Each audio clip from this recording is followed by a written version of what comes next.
ആണല്ലോ നമ്മുടെ ഫാമിലിയിൽ എൻഗേജ്മെന്റിന്റെ പേരിൽ നടക്കുന്നത്. അതല്ലേ നമ്മുടെ നാട്ടിൽ നടന്നുകൊണ്ടിരിക്കുന്നത്. സമ്പത്ത് നശിപ്പിക്കുക എന്ന് പറയുന്നത് അള്ളാഹ്ക്ക് കടുത്ത വെറുപ്പാണ്. കുറെ ഇബാദത്തുണ്ട്, അള്ളാഹ്ക്ക് വെറുപ്പുള്ള കുറെ ഇങ്ങനത്തെ കാര്യങ്ങളും ചെയ്താൽ എങ്ങനെ ആഖിറത്തിൽ രക്ഷപ്പെടുക? എൻഗേജ്മെന്റിന്റെ പേരിൽ നടത്തുന്ന ഈ നരനായാട്ടിന്, ധൂർത്തിന്, മോന്റെ കയ്യിൽ ക്യാഷ് ഇല്ലാത്തതിന്റെ പേരിൽ ലോണാണെങ്കിൽ ലോണ് എടുക്കുന്ന ഉമ്മ പഠിപ്പിച്ചു കൊടുക്കുകയാണെങ്കിൽ ഹറാമ് ചെയ്യിപ്പിക്കുന്ന ഉമ്മയാണോ? എന്താ ഈ കഥ? അവരവരുടെ കൊക്കിന് അതുങ്ങുന്നതിനനുസരിച്ച് ജീവിച്ചാൽ പോരെ. ആദ്യ ചെറുപ്പക്കാരും കുടുങ്ങി നിൽക്കല പലപ്പോഴും കല്യാണ സമയത്ത്. മഹർ വാങ്ങാന് എങ്ങനെല്ലോ ഒരുക്കു കൂട്ടിയിട്ടുള്ള സംഖ്യനെ കൊണ്ട് വാങ്ങുമ്പോ അത് പോരാ. ആരെ വക? പെങ്ങളെ വകി ഉമ്മാരിയും വക. പാവം. ഇങ്ങനെയാണോ നമ്മൾ ഒരാളെ വളർത്തേണ്ടത്? കുടുംബക്കാര് തെറ്റ് ചെയ്യുന്നത് ഉപ്പാക്കറിയാ. എൻഗേജ്മെന്റിന്റെ പേരിൽ അല്ലെങ്കിൽ ഹൗസ് വാമിങ്ങിന്റെ പേരിൽ വൃത്തികേട് നടക്കുന്നത് വാപ്പക്കും ഉമ്മാക്കും അറിയാം. കല്യാണത്തിന്റെ പേരിൽ, ഫെസ്റ്റിന്റെ പേരിൽ, സെന്റ് ഓഫിന്റെ പേരിൽ, ആർട്സ് ഫെസ്റ്റിന്റെ പേരിൽ, ന്യൂ ഇയറിന്റെ പേരിൽ ഈ ഉപ്പാക്കും ഉമ്മാക്കും ഒരു കൂസലില്ലെങ്കിൽ ഈ ഉപ്പക്കും ഉമ്മക്കും ഇസ്ലാം ഇടുന്ന പേരെന്താണെന്നറിയോ? ദയ്യൂസ് എന്നാണ്. ഈ ദയ്യൂസ് എന്ന് പറഞ്ഞാൽ അതിന്റെ വ്യാഖ്യാനം സ്വന്തം കുടുംബക്കാര് തെറ്റ് ചെയ്യുമ്പോൾ ഒരു കൂസലും ഇല്ലാത്ത ഉപ്പയും ഉമ്മയും. ഓ മുടി എങ്ങനെ മുറിച്ചാലെന്താ, ഓള് ഡ്രസ്സ് എങ്ങനെ ഇട്ടാലെന്താ?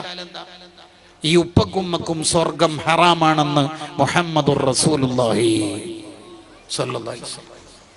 കുടുംബക്കാര് തെറ്റ് ചെയ്യുന്നത് നമുക്കറിയാം, അത് അംഗീകരിക്കുക, അത് നമ്മൾ അറിയുക എന്ന് പറയുന്നത് കടുത്ത ഹറാമും വൻദോഷമാണ്. അത് നമ്മളിൽ നിന്നുണ്ടാവരുത്. നമ്മൾ ഒരു ഉപദേശം നൽകിയാൽ ആ ഉപദേശം കൊണ്ട് ഫലമുണ്ടോ ഇല്ലയോ എന്നുള്ളതൊന്നും അല്ല നമ്മൾ ചിന്തിക്കേണ്ടത്. അബൂജഹല് മുസ്ലിം ആവൂല എന്ന് അള്ളാഹ്ക്ക് അറിയില്ലേ? അറിയാം.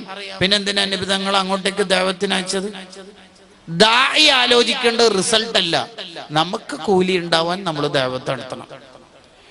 ആ പയ്യന്മാരോടൊന്നും പറഞ്ഞിട്ട് ഒരു കാര്യമില്ല ഉസ്താദേ എന്നതുകൊണ്ട് പറയാതിരിക്കണോ വേണ്ടത്? അല്ല, നമ്മളെ ഡ്യൂട്ടി നമ്മൾ നിർവഹിക്കണം. ഇമാം നവവി റളിയല്ലാഹു അൻഹു ശറഹ് മുസ്ലിമിലും അൽ അദ്കാറിലൊക്കെ വിശദീകരിക്കുന്നു. അതാണ് മൻ റആ മിൻകും മുൻകറൻ. ശരീഅത്ത് ഒരു കാര്യം തെറ്റാണെന്ന് പറഞ്ഞാൽ അത് നീ കണ്ടാൽ എന്നല്ല, അറിഞ്ഞാൽ. കാണട്ടെ കാണാതിരിക്കട്ടെ, എങ്കിൽ ആ തെറ്റ് നീ എതിർക്കണം. അപ്പൊ നിനക്ക് ബലമായ സംശയമല്ല, അറിവ് തന്നെ കിട്ടി. നിന്റെ അനുജൻ ഫോണിൽ ഹറാമ് കാണുന്നുണ്ട്, പലപ്പോഴും റൂം അടച്ചിട്ട് അവൻ തെറ്റ് ചെയ്യുന്നുണ്ട് എന്ന് നമുക്ക് മനസ്സിലായാൽ ആ തെറ്റ് നമ്മൾ എതിർക്കൽ നമ്മുടെ ബാധ്യതയാണ്. ഒരാള് പള്ളിയിൽ നിന്ന് നിസ്കരിക്കുമ്പോൾ അയാളുടെ നിസ്കാരം തെറ്റാണ്, അതൊന്നും പറഞ്ഞു കൊടുത്തിട്ട് കാര്യമില്ല എന്ന് നമ്മൾ പറയാൻ പാടില്ല. അത് പറഞ്ഞു കൊടുക്കൽ നമ്മുടെ ബാധ്യതയാണ്. ഇല്ലെങ്കിൽ നമ്മൾ കൂടി കുറ്റക്കാരാവും. പറഞ്ഞു കൊടുക്കുന്നത് കുറച്ച് സോഫ്റ്റ് ആയി പറഞ്ഞു കൊടുത്താൽ മതി, കടുപ്പത്തിലാക്കരുത്, അത്രേ ഉള്ളൂ. അവനവന്റെ ലോകത്ത് പോയിട്ട് ഇപ്പോഴത്തെ പിള്ളേരോടൊന്നും ഒന്നും പറഞ്ഞിട്ട് കാര്യമില്ല എന്ന വാദം ഒരു നിലക്കും ഇസ്ലാമിൽ അംഗീകൃതം അല്ല. നമ്മൾ നമുക്ക് അല്ലാഹു തന്ന ദീൻ മറ്റുള്ളവർക്ക് പകർന്നു കൊടുക്കണം. അപ്പൊ ഉപദേശിക്കണം. നമ്മുടെ കൂടെ കൂടിയ ഒരാൾക്ക് നമ്മളോടുള്ള സഹവാസം കൊണ്ട് തഖ്വ വർദ്ധിക്കുകയല്ലാതെ തഖ്വ കുറയാൻ പാടില്ല. അങ്ങനെയുണ്ട് ചില ആൾക്കാര്. അയാളുടെ കൂടെ കൂടിയാൽ കുറെ കീല കിട്ടും. കീല മൂപ്പരുടെ മാസ്റ്റർ പീസ് അദ്റ ഇമാമും അസ്നവി ഇമാമും ഒക്കെ ആയിരിക്കും. മൂപ്പരുടെ കൂടെ കൂടിയാൽ കുറെ കീല കിട്ടും. എന്തിനാ പിന്നെ കാല? മഹാനായ ഇമാം ഷാറാനി തങ്ങൾ പറയാ, നമ്മുടെ കൂടെ കൂടിയ ആൾക്ക് ഒരു കറാഹത്തിനെയും ഖിലാഫുൽ ഔലിയെയും നമ്മളുടെ ഇടപെടൽ കൊണ്ട് ഹറാമാണെന്ന ഫീലിംഗ് ആണ് അയാൾക്ക് എടുക്കേണ്ടത്. ഉദാഹരണം പറഞ്ഞാൽ ഫുൾ സ്ലീവ് ഷർട്ട് മടക്കിയിട്ട് നിസ്കരിക്കൽ കറാഹത്താണ്. നമ്മളെ കൂട്ടുകാരൻ അങ്ങനെ നിസ്കരിച്ചിട്ട് വരുമ്പോ, എന്താണ് നീ ഇതെന്ന് ആരാ അടിക്കാനായിട്ട് പോയതാ, ഇതെന്താ കൈയൊക്കെ കയറ്റിട്ട് നിസ്കരിച്ചിട്ടില്ലേ വരുന്നത്? നമ്മളെ വർത്താനത്തിൽ അതെന്തോ നിസ്കാരം ബാത്തിലാണ് കാര്യം പോലെ തോന്നിപ്പിക്കണം. അങ്ങനെ പറയരുത്, തോന്നിപ്പിക്കണം. അല്ലാതെ കറാത്തേ ഉള്ളൂ, ഇമാമിന് മുഖ്താറായ ഒരു കൗലുണ്ട് എന്നൊന്നുമല്ല ഭാര്യനോട് പറയേണ്ടത്. നമ്മുടെ കൂടെ കൂടിയാൾക്ക് തഖ്വ വർദ്ധിക്കുന്ന രീതിയിലാണ് നമ്മൾ എപ്പോഴും ഇടപെടേണ്ടത്. അൽ അൻവാർ ഫി ആദാബി സുഹ്ബത്തിൽ അഖ്യാർ എന്ന കിതാബ് ആ വിഷയത്തിൽ ഉള്ള ഗ്രന്ഥമാണ്. അപ്പൊ പരസ്പരം ഉപദേശിക്കുക, അത് നമ്മളിൽ നിന്ന് നഷ്ടപ്പെട്ടുകൊണ്ടിരിക്കുന്ന ഒരു വലിയൊരു നന്മയാണ്. സൂറത്തു സഅദ എന്ന പേരിലാണ് സൂറത്തുൽ അസ്ർ അറിയപ്പെടുന്നത്. വിജയികളുടെ സൂറത്ത്. വൽ അസ്ർ, സമയം തന്നെ സത്യം. ഇന്നൽ ഇൻസാന ലഫീ ഖുസ്ർ, അധിക മനുഷ്യന്മാരും പരാജിതരാണ്. ശേഷം പറയുന്നവർ ഒഴികെ എന്നതുകൊണ്ടാണ്. ആരാണ് ഈ വിജയിച്ചവർ? വതവാസൗ ബിൽ ഹഖ്, നന്മ പരസ്പരം ഉപദേശിക്കുന്നവർ. ജ്യേഷ്ഠൻ അനുജനോട് പറയണം, എന്താണ് നീ ഇങ്ങനെ സുന്നത്തെ മാത്തിന്റെ പ്രവർത്തകനാന്ന് പറഞ്ഞിട്ട് നീ എന്താ സുബീക്ക് എണീക്കാത്തത്? ഇതാരും അങ്ങോട്ടും ഇങ്ങോട്ടും വാതിൽ മുട്ടൂല, സുബീക്ക് എണീക്കൂല.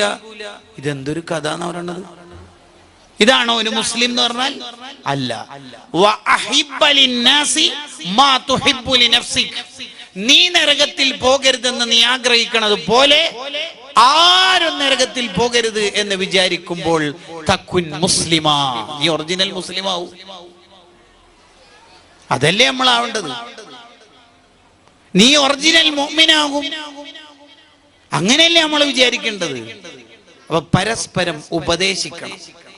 ഉപദേശിക്കുന്നവരോട് വെറുപ്പുണ്ടാവുന്നത് ദുനിയാവിൽ നിന്ന് തന്നെ ശിക്ഷ ഇറങ്ങാനും ഒരുപക്ഷെ നമ്മുടെ ഈമാൻ തന്നെ നഷ്ടപ്പെടാനും മോശം മരണം ഉണ്ടാവാനും കാരണമാവുന്ന ഒരു തെറ്റാണ്.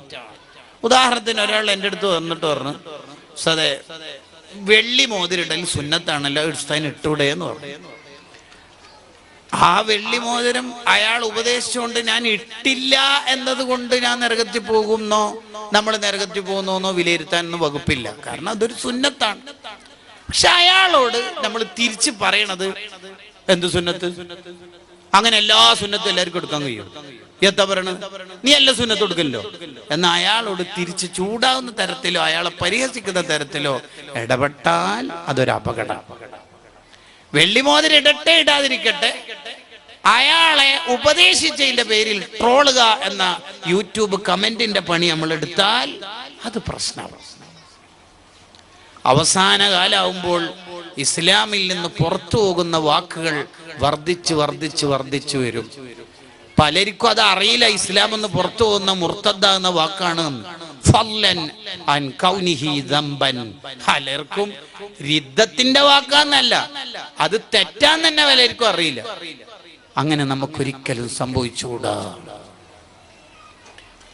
അതാണ് ഇമാം ഗസാലി റളിയല്ലാഹു അൻഹു കിബർ എന്ന് പറയുന്ന മഹാരോഗത്തെ കുറിച്ച് പറയുമ്പോൾ ഒരു കാര്യം പഠിപ്പിക്കുന്നുണ്ട്.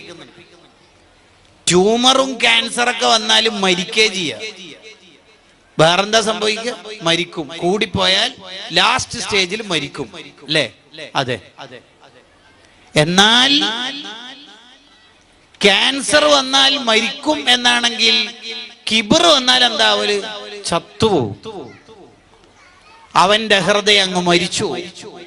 അങ്ങനെ ആയാൽ കിബർ എന്ന് പറയുന്ന രോഗത്തിന്റെ കാരണം കൊണ്ട് അയാൾക്ക് ഈമാൻ തന്നെ നഷ്ടപ്പെടുന്ന, ഈമാൻ ഇല്ലാതെ മരിച്ചു പോകുന്ന 8 തെറ്റുകുറ്റങ്ങളെ വളരെ ഗഹനമായി വിശദീകരിക്കുന്നുണ്ട് ദഖീറത്തുൽ ഖൈർ എന്ന കിതാബിൽ. അതിൽ ഒരു തെറ്റ് പറയണത് അൽ കിബ്റു, കിബർ എന്ന രോഗം. 80,000 കൊല്ലം ഇബ്ലീസിന് ഇബാദത്തുണ്ടായിരുന്നു. അത് മുഴുവൻ ബാത്തിലായതും നഷ്ടപ്പെട്ടതും കാലാകാലം ശപിക്കപ്പെട്ടവനായി വിലയിരുത്തപ്പെടുന്നതും കിബർ എന്ന രോഗം കൊണ്ടാണ്. കിബറിനെ കുറിച്ച് നബി സല്ലല്ലാഹു അലൈഹി വസല്ലം പറഞ്ഞത്, അണുമണി തൂക്കം കിബറിന്റെ ഒരംശം ഒരാളുടെ ഖൽബിൽ ഉണ്ടെങ്കിൽ മിസ്കാല ദർറത്തിൻ മിൻ ഖർദൽ, ഒരു കടുകുമണിയുടെ അത്ര കിബർ ഒരാളുടെ ഖൽബിൽ ഉണ്ടെങ്കിൽ ലാ യദ്ഖുലുൽ ജന്ന, അയാൾ സ്വർഗ്ഗത്തിലെത്തൂലെന്ന് സ്വർഗ്ഗം ഉണ്ടെന്ന് പഠിപ്പിച്ച മുത്ത് റസൂൽ സല്ലല്ലാഹു അലൈഹി വസല്ലം. നമ്മൾ ഓരോരുത്തരും പേടിക്കേണ്ടതാണ്, നമുക്ക് കിബറുണ്ടോ കിബറുണ്ടോ കിബറുണ്ടോ എന്ന്. മഹാന്മാരൊക്കെ ഏറ്റവും കൂടുതൽ ഭയപ്പെട്ട ഒരു രോഗം കൂടിയാണ്. അവർക്ക് കിബർ ഇല്ല, എന്നിട്ടും അവര് പേടിക്കുകയാണ്. അവര് താഴ്മയുടെ മകുടോദാഹരണങ്ങളാണ്. നിങ്ങൾ കേട്ടിട്ടില്ലേ? സിദ്ദീഖ് റളിയല്ലാഹു അൻഹു അധികവും പറയുന്ന ഒരു വർത്താനാണ്, വദിത്തു അന്നി ശഅറതൻ ഫീ സുദ്രി മുഅ്മിൻ. ഏതെങ്കിലും ഒരു മുഅ്മിന്റെ ഹൃദയത്തിലെ ഒരു രോമമായിരുന്നുവെങ്കിൽ ആ മുഅ്മിനായ മനുഷ്യൻ സ്വർഗത്തിലെത്തുമ്പോ ഈ അബൂബക്കർ ഒന്ന് കഴിച്ചിലാവായിരുന്നു. ആരാ പറയുന്നു നോക്കിയേ? ലോകത്തെല്ലാ നന്മകളും മേളിച്ച ഔലിയാക്കളുടെ ലീഡറാണ് ഈ പറയണത്. ലോകത്ത് 360 നന്മ ഉണ്ട്. ഏതെങ്കിലും ഒരു നന്മയുണ്ടെങ്കിൽ അയാൾ സ്വർഗത്തിലെത്തുമെന്ന് ഹബീബായ തങ്ങൾ പറഞ്ഞപ്പോ സിദ്ദീഖ് അങ്ങടെ ചോദ്യത്തിന്റെ താഴ്മ കണ്ടില്ലേ? അഫിയ ഖസ്ലത്തുൻ വാഹിദ, ഈ അബൂബക്കറിന് എങ്ങനെയെങ്കിലൊക്കെ രക്ഷപ്പെടാൻ ഒന്നെങ്കിലും ഉണ്ടോ നബിയെ? മോനെ കുറിച്ച് ഇവിടെ ചർച്ചയില്ലല്ലോ മോനിക്ക് 360 ഉണ്ട് എന്ന്. ആ സിദ്ദീഖങ്ങളാ പറയണത്, ഏതെങ്കിലും ഒരു മുഅ്മിനിന്റെ നെഞ്ചിലെ ഒരു രോമായിരുന്നുവെങ്കിൽ ഈ അബൂബക്കർ ഒന്ന് രക്ഷപ്പെടാവുമായിരുന്നു. ഇതാണ് ഒറിജിനൽ മുഅ്മിനീങ്ങളുടെ ഖൽബ്. അവര് താണ് അവർ താവേണ്ടടുത്ത് അവരുടെ ഹൃദയം ശുദ്ധിയാക്കി മാറ്റിയിട്ടുണ്ട്. എന്നാൽ ഉമർ റളിയല്ലാഹുവിന്റെ വർത്താനം എന്താ? വദിത്തു അന്നി ശഅറതൻ ഫീ സുദ്രി അബീബക്കർ. അബൂബക്കർ തങ്ങളെ നെഞ്ചിലെ ഒരു രോമായിരുന്നുവെങ്കിൽ സിദ്ദീഖ് തങ്ങൾ എന്തായാലും സ്വർഗത്തിൽ പോകുമ്പോ ഉമറും ഒന്ന് കഴിച്ചിലാവുമായിരുന്നു എന്നാണ് ഉമർ തങ്ങൾ പറയണത്. വഫാത്തിന്റെ നേരത്ത് ശത്രുവിന്റെ കുത്തേറ്റ് സുബഹി നിസ്കാരത്തിനിടയിൽ മറിഞ്ഞു വീണ് ബ്ലഡ് ഒലിച്ച് കുടിക്കാൻ കൊടുക്കുന്ന പാല് കുത്തേറ്റ സ്ഥലത്തെ ദ്വാരത്തുനിന്ന് പുറത്തേക്ക് ഒഴുകുമ്പോഴും ഉമർ റളിയല്ലാഹുവിന്റെ വിചാരം എന്തായിരുന്നു? മകനായ അബ്ദുല്ലാഹ് ഇബ്നു ഉമർ തങ്ങളെ വിളിച്ചിട്ട് പറയുന്നുണ്ട്, മോനെന്ന് ഹുദൈഫത്തുൽ യമാനിയെ വിളിക്കണം. ഹുദൈഫ തങ്ങളെ വിളിച്ചിട്ട് പറഞ്ഞു, നബി സല്ലല്ലാഹു അലൈഹി വസല്ലം തങ്ങൾ നിങ്ങൾക്ക് കുറെ രഹസ്യങ്ങൾ പറഞ്ഞു തന്നിട്ടുണ്ട്. ആ കൂട്ടത്തിൽ സ്വഹാബിയായി ചമന്ന് നടക്കുന്ന, സ്വഹാബിയാണെന്ന വ്യാജേന നടക്കുന്ന കുറെ മുനാഫിഖീങ്ങൾ ഉണ്ടെന്ന് നിങ്ങൾക്ക് പറഞ്ഞതായി എനിക്ക് റിപ്പോർട്ടുണ്ട്. ഉണ്ടല്ലോ, ആ ലിസ്റ്റ് നിങ്ങളുടെ അടുത്തില്ലേ? ഉണ്ട്. അതൊന്ന് നിങ്ങൾ നോക്കുമോ? അതെന്തിനാ നിങ്ങൾ വഫാത്താവുമ്പോൾ ഇവിടെ ആരൊക്കെ മുനാഫിഖീങ്ങൾ ഉണ്ട് നോക്കുന്നു? ആരെങ്കിലും മുനാഫിഖാണോ അല്ലയോ എന്ന് അറിഞ്ഞിട്ട് എനിക്ക് പ്രത്യേകിച്ച് കാര്യമൊന്നുമില്ല. പക്ഷേ ഈ ഉമർ ഇബ്നുൽ ഖത്താബ് മുനാഫിഖായി പോയിട്ടുണ്ടോ എന്ന് ആ ലിസ്റ്റ് ചെക്ക് ചെയ്യാവോ? പൊട്ടി കരഞ്ഞുപോയി ഹുദൈഫ തങ്ങൾ. എന്താ ഉമർ തങ്ങളെ ഈ പറയണത്? നിങ്ങളല്ലേ ഈമാനിന്റെ പടവാൾ. നിങ്ങൾ പ്രവേശിച്ച ഒരു സ്ഥലത്ത് പിശാചിന് എൻട്രി ഉണ്ടോ? സിറാജു അഹ്ലിൽ ജന്ന, സ്വർഗത്തിലെ വിളക്കുമാടമല്ലേ നിങ്ങൾ? എന്താ പറയണത്? ഇല്ല. അന്നേരം ഉമർ റളിയല്ലാഹു അൻഹു എന്താ പ്രതികരിക്കുന്നറിയോ? ഹദ്ദിദിന്നറിയാ ഹുദൈഫ, ഹുദൈഫ ശരിക്കൊന്ന് നോക്കൂ, അഥവാ ഞാനുണ്ടെങ്കിലോ. നമ്മളൊക്കെ ആലോചിക്കേണ്ടതാ, ഞാൻ ഫോട്ടോന്റെ ആളാവുന്നുണ്ടോ? ഞാൻ ഉസ്താമാരുടെ മുമ്പിൽ വലിയ ആളാവാൻ കളിക്കുന്നതാണോ? അല്ല ഞാൻ വേറെന്തെങ്കിലും സംഭവമാണോ? എനിക്കൊരു തകാഫുൽ ഏറ്റെടുക്കാൻ കഴിവുള്ളതുകൊണ്ടാണോ ഈ കളിക്കണത് എന്നൊരു തോന്നൽ നമുക്ക് വന്നുപോയാൽ, ശരിക്കും നോക്കുമോനെ ഹുദൈഫ, ഈ വാക്ക് നമ്മുടെ ഹൃദയത്തിൽ ഉണ്ടാവണം. കിബറിന്റെ ഒരണുമണി തൂക്കം നമ്മുടെ ഖൽബിൽ വന്നു പോകാൻ പാടില്ല. ശരീരത്തിന് എത്ര രോഗം വന്നാലും അള്ളാന്റെ വെറുപ്പുണ്ടാവില്ല, അള്ളാഹ്ക്ക് ഇഷ്ടം കൂടുകയേ ചെയ്യുള്ളൂ. അള്ളാഹ്ക്ക് ഇഷ്ടം ഉണ്ടാവുമ്പോഴാണ് രോഗങ്ങളും പരീക്ഷണങ്ങളൊക്കെ കൂടുതൽ തരിക. അശദ്ദുൽ ബലാഗ് ആർക്കാണ്? അമ്പിയാക്കൾക്കാണ്. ഫല്ലംസലു, പിന്നെ അമ്പിയാക്കളോട് ചേർന്ന് നിൽക്കുന്ന ഔലിയാക്കൾക്കാണ്. എന്തെല്ലാം രോഗങ്ങൾ അമ്പിയാക്കൾക്ക് വന്നിട്ടുണ്ട്. ദാരിദ്ര്യം കൊണ്ട് തിന്നാനില്ലാത്തോണ്ട്, പട്ടിണിയിലായതുകൊണ്ട് വഫാത്തായ മഹാന്മാരില്ലേ? തിന്നാനില്ലാത്തോണ്ട്. അയ്യൂബ് നബി അലൈഹിസ്സലാമിന് എന്തെല്ലാം രോഗങ്ങൾ വന്നിട്ടുണ്ട്. ഈ തൊലിയുടെയും എല്ലിന്റെയും ഇടയിൽ സഹിക്കാനാവാത്ത വേദന ഉണ്ടായിട്ടുണ്ട് അയ്യൂബ് നബി. കഥാപ്രസംഗത്തിൽ പറയണ പോലെ കുറെ പുണ്ണുകൾ വന്നു, വെറുക്കപ്പെടുന്ന രോഗങ്ങൾ വന്നു എന്നുള്ളത് ശരിയല്ല. അങ്ങനെ ഒരു കഥ അയ്യൂബ് നബിയുടെ പേരിൽ പറയാൻ പാടില്ല. അങ്ങനെ ഒരു നബിക്കും വെറുക്കപ്പെടുന്ന രോഗങ്ങൾ ഉണ്ടാവുകയും ഇല്ല.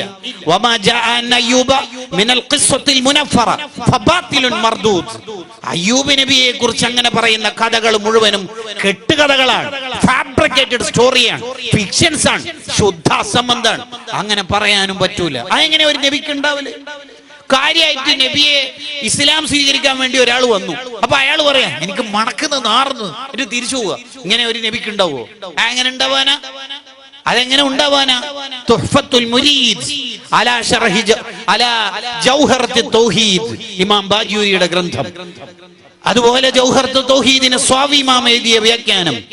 തുഹ്ഫത്തുൽ മുഹ്താജിന്റെ തുടക്കം, ഇതൊക്കെ നമ്മൾ വിശദീകരിച്ച് നോക്കിയാൽ, വിശദമായി നോക്കിയാൽ ഈ കാര്യം ബോധ്യപ്പെടും. എന്റെ വിഷയം അതല്ല. ശരീരത്തിന് എത്ര രോഗം വന്നാലും ആഖിറത്തിൽ കുടുങ്ങാന്ന് പോകുന്നില്ല. കുടുങ്ങുമോ? ഇല്ല. ആക്സിഡന്റ് ആയി മരിച്ചു എന്നുള്ളത് ആക്കിബത്ത് മോശമായി എന്നുള്ളതിന്റെ അടയാളാണോ? അല്ല. അങ്ങനെ ആര് പറഞ്ഞു? അങ്ങനെ അല്ല. പിന്നെന്താ? നമ്മുടെ ഹൃദയത്തിന് ഒരു രോഗവും വരാൻ പാടില്ല. യൗമ ലാ യൻഫഉ മാലും വലാ ബനൂൻ ഇല്ലാ മൻ അത്തല്ലാഹ ബിഖൽബിൻ സലീം. ഒരു പൊടി രോഗം ഖൽബിൽ, ഒരു രോഗവും നമുക്ക് വരാൻ പാടില്ല. അങ്ങനെ രോഗമുള്ള ഖൽബുമായി എൻ്റെ അടുത്തേക്ക് വരണ്ടെന്ന് അല്ലാഹു പറയുന്നുണ്ട്. യൗമ ലാ യൻഫഉ മാലും വലാ ബനൂൻ. നിങ്ങളുടെ സമ്പത്തും മക്കളൊന്നും ഉപകാരപ്പെടാത്തൊരു ദിവസം. ഇല്ലാ മൻ അത്തല്ലാഹ ബിഖൽബിൻ സലീം. ഒരു രോഗവും ഇല്ലാതെ എൻ്റെ അടുത്തേക്ക് വരണം. കിബർ ഉണ്ടോ ഇല്ലയോ എന്ന് മനസ്സിലാക്കാൻ ഗസാലി ഇമാം ഇഹ്യാ ഉലൂമുദ്ദീനിൽ പറയുന്ന ചില അടയാളങ്ങളുണ്ട്. ഒന്ന്, ആരെങ്കിലൊക്കെ ഉപദേശിച്ചാൽ അയാൾക്ക് മനസ്സിനൊരു വെറുപ്പ് വരിക. ആരുപദേശിച്ചാല്? മുദരിസ് ഉസ്താദല്ല, സീനിയറായ മുത്തല്ലിമല്ല, ജൂനിയറോ സമകാലികരോ ആരെങ്കിലൊക്കെ ഉപദേശിച്ചു, അപ്പൊ നമുക്കൊരു ഒരു അസ്വസ്ഥത, നീ ആരോ പറയാന്നുള്ള ഒരു ചിന്ത. അതുണ്ടെങ്കിൽ അത് കിബറിന്റെ അടയാളമാണ്. അയാൾ ആരാ അത് പറയാൻ എന്ന് ഒരാൾക്ക് തോന്നുകയാണെങ്കിൽ അത് കിബറിന്റെ അടയാളമാണ്. കൂട്ടുകാരെ, നമുക്കത് തോന്നാറില്ലേ? ഞാൻ ഓതിയ ഒരായത്തിൽ ഒരു തെറ്റുണ്ടെന്ന് കരുതുക. ഒരു മുത്തല്ലിമായ മോന് വന്നിട്ട് പ്രഭാഷണം കഴിഞ്ഞ് പോകുമ്പോൾ ഉസ്താദിനോട് ഒരു കാര്യം പറഞ്ഞ വിഷമമോ? ഇല്ലല്ലോ മോനെ, ഉസ്താദ് ഓതിയ ആയത്തിൽ തെറ്റുണ്ട്. അപ്പൊ ഞാൻ, ഇല്ലല്ലോ, ഒരു സാധ്യതയില്ലല്ലോ. ഉണ്ട് ഉസ്താദേ. നിങ്ങൾക്ക് തോന്നിയായിരിക്കും. കണ്ട, സമ്മതിക്കൂല. എന്നാലും ഉസ്താദ് ഓതിയ ഒരു ആയത്തില്ലേ, ഇങ്ങനെ തെറ്റുണ്ടല്ലോ, കേട്ടത് മാറിയതായിരിക്കും. കണ്ടോ മായ, എങ്ങനെ നമ്മൾ അനുസരിക്കുന്നില്ല. ശരിക്ക് ഗസാലി ഇമാം പറയുന്നുണ്ട്, രണ്ട് കാര്യമാണ് ആ തിരുത്തി തന്നാളോട് നമ്മൾ പറയേണ്ടത്. ഒന്ന്, ജസാക്കല്ലാഹു ഖൈർ, മോനിക്ക് അല്ലാഹു വലിയ പ്രതിഫലം തരട്ടെ എന്ന്. രണ്ട്, ഞാനത് ശ്രദ്ധിച്ചിട്ടില്ലായിരുന്നു, മോനത് പറഞ്ഞോണ്ട് ഇനിയുള്ള സംസാരത്തിലൊക്കെ അത് ശ്രദ്ധിക്കാലോ. ശരിക്കും അങ്ങനെയാ പറയേണ്ടത്. എന്തിനാ നമുക്ക് ജാടയൊക്കെ? എന്തിനാണ് ജാട? അവിടെ ആ കുട്ടികൾ കളിക്കുന്നിടത്ത് കുറച്ച് ശബ്ദം കുറച്ചിട്ട് കളിക്കാൻ പറഞ്ഞാൽ നന്നാവും. അപ്പൊ പറഞ്ഞു വന്നതേ, ഒന്നാമത്തെ ഒരു അടയാളം എന്താണ്? കിബറിന്റെ അടയാളം. ഉപദേശം കൊടുത്താൽ സ്വീകരിക്കൂല.